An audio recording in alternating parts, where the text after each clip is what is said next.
Assalamualaikum warahmatullahi wabarakatuh.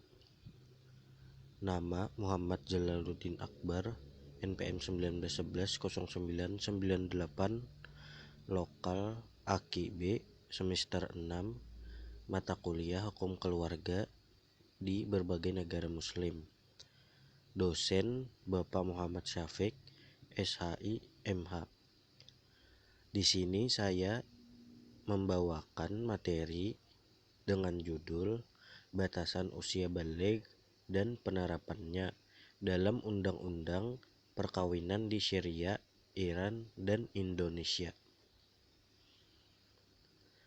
Penerapan usia perkawinan dalam perundang-undangan negara Syria. Batasan usia perkawinan di Syria tidak menetapkan secara ketat. Umur perkawinan bagi pria adalah 18 tahun, sedangkan wanita 17 tahun. Jika pengadilan menemukan ketidaksesuaian dalam usia antara pihak-pihak yang dipertunangkan, hakim boleh menahan izin untuk pernikahan. Di samping itu, ditetapkan juga wanita dewasa menikah tanpa persetujuan wali. Pernikahan tersebut masuk perkawinan sah kalau menikah dengan laki-laki yang sekufu.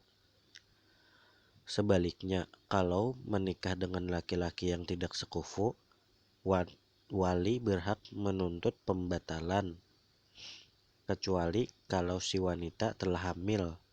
Hak pembatalan wali menjadi hitam atau tidak sah.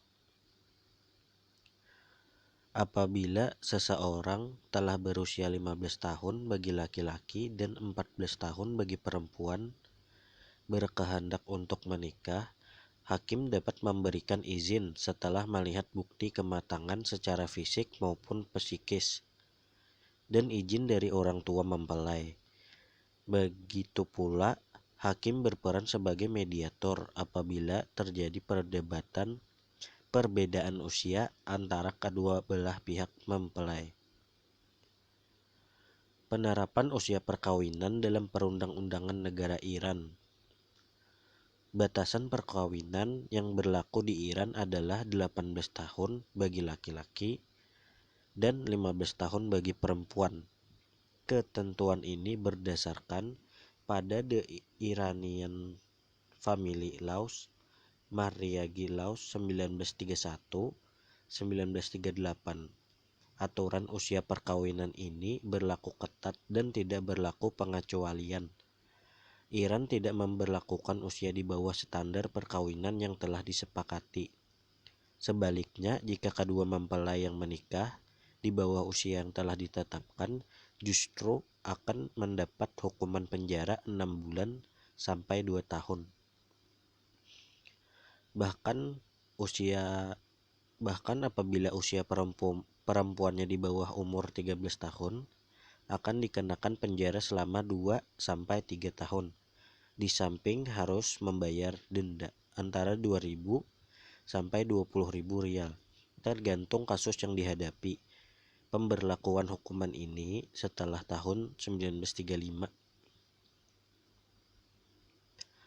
Penerapan usia perkawinan dalam perundang-undangan negara Indonesia. Mengenai penentuan umur dalam perkawinan menurut Undang-Undang Nomor 1 Tahun 1974 dapat disimpulkan dalam pasal 7 ayat 1 dan 2, yaitu 19 tahun untuk laki-laki dan 16 tahun untuk perempuan. 11 tahun kemudian, undang-undang tersebut direvisi oleh Undang-Undang Nomor 16 Tahun 2019. Baik laki-laki maupun perempuan harus berusia 19 tahun. Kemudian apabila terjadi pernikahan di bawah usia yang telah diatur oleh undang-undang, maka kedua mempelai harus mengajukan dispensasi pernikahan ke pengadilan agama sesuai peraturan perundang-undangan. Berdasarkan pertimbangan-pertimbangan di atas dan juga karena proses mengadili permohonan dispensasi kawin belum diatur secara tegas dan rinci, dalam peraturan perundang-undangan dan demi kelancaran penyelenggaraan peradilan, maka Ketua Mahkamah Agung Republik Indonesia menetapkan Peraturan Mahkamah Agung Republik Indonesia Nomor 5 Tahun 2019 tentang pedoman mengadili permohonan dispensasi kawin. Perma ini ditetapkan pada tanggal 20 November 2019 dan diundangkan pada tanggal 21 November 2019 untuk diketahui dan diberlakukan bagi segenap lapisan masyarakat. Sekian dari saya, terima kasih.